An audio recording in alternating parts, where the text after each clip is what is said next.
Mr. Chairman. Before I begin, Mr. Chairman, I ask unanimous consent that Mr. Moskowitz be permitted to sit in the subcommittee and question today's witness. Without objection. Thank you, Mr. Ranking Member, and good morning, everyone. I want to start by thanking Administrator Griswold for appearing before the subcommittee today and extending my gratitude to the Federal Emergency Management Agency, FEMA, workforce for all the work that you do to help disaster survivors in our communities.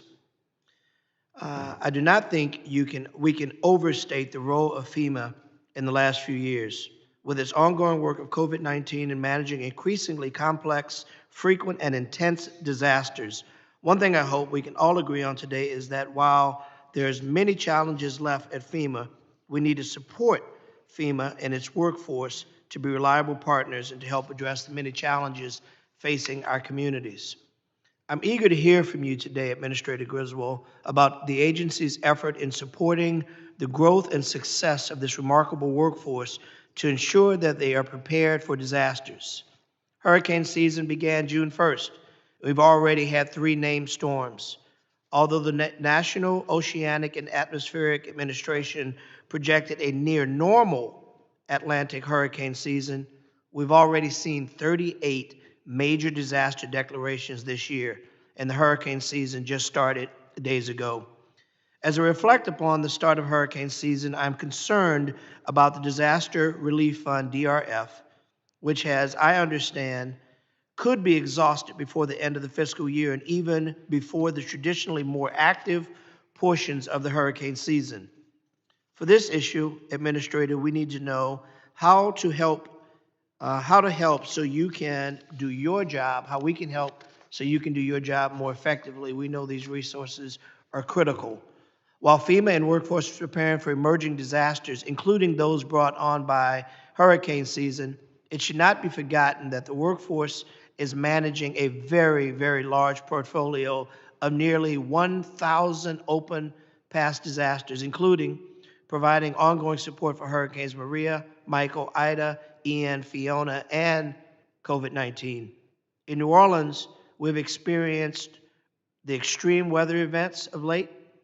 Of the 301 hurricanes that have hit the United States since 1851, 62 of them hit my home state of Louisiana, the 3rd most of any state in the Union.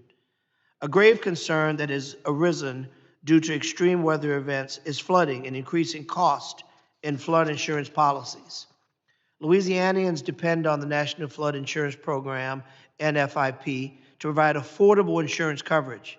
However, FEMA recently established a new risk rating 2.0, which prices people out of the program instead of continuing to provide affordable insurance. For flood insurance costs, Louisiana is expected to see an increase of as much as 130% on average to a single-family home, phased in over years. This policy would ensure that hundreds, if not thousands, of Louisianians will be vulnerable during extreme weather occurrences because they simply cannot afford to pay flood insurance. Families should not have to choose between food on the table and paying a ridiculously high flood insurance premium to a program that is governed by the federal government.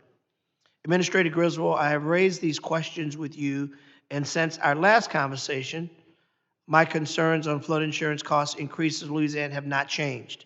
I'm disappointed that since our last conversation, there's not been any improvements nor follow-up from you or your team on this issue.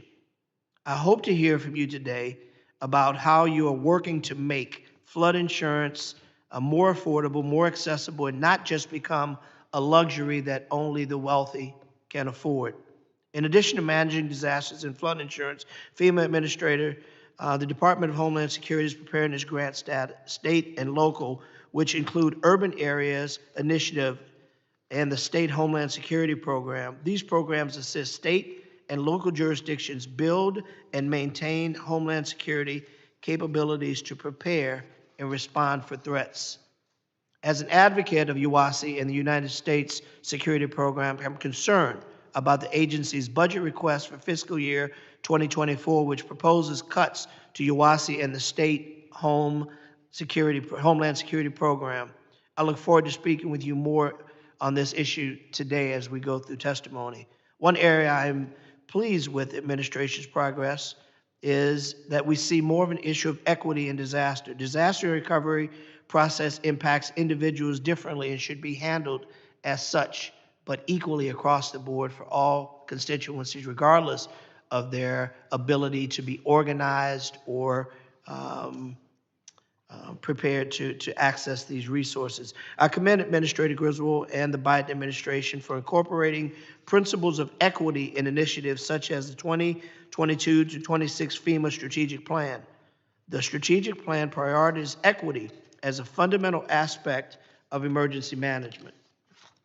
Furthermore, I am proud to co-chair of a ranking member Thompson's Congressional Disaster Equity and Building Resilience Caucus, which aims to promote equity in disaster preparedness and response and provide a valuable forum to discuss federal policies that impact underserved communities in disasters. While some of my colleagues on the other side consider FEMA's equity work to be racial discrimination, or take away from the culture of preparedness, those of us working and watching know that storms do not know socioeconomic status, age, race, rural, urban, etc. However, we must take and make sure that federal policies do not push people further into poverty or limit access to key disaster assistance programs. I wish equity had been a top conversation during Hurricane Katrina. Undoubtedly, promoting equity in emergency management prior to Katrina would have saved lives and property. So let me reiterate that I am grateful for FEMA's work on equity and hope to see more done with it in the future. I look forward to hearing from the administrator about how FEMA is addressing the overgrowing threats we face as a nation and what can Congress do to assist you do your job better. Mr. Ranking Member, I yield back.